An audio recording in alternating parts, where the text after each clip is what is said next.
Storytime with Max Hines.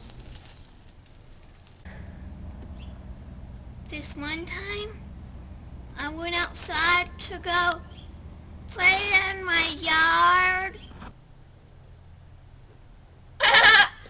And there was a cat, and I was like, oh, kitty! And I ran back inside to go get some milk for the kitten. Because I was going to pour it in a bowl for the kitten like this. Kitten milk. And then I was like, ah! And I went up inside, and I got the milk, and I poured it in a little cup. But then I drank it. So I just grabbed the jug of milk and went outside, and I was like, and the cat was gone.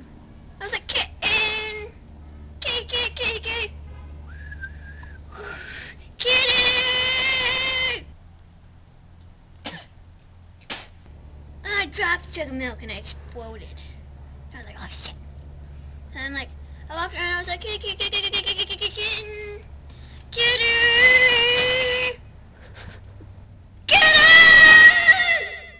And he wasn't there.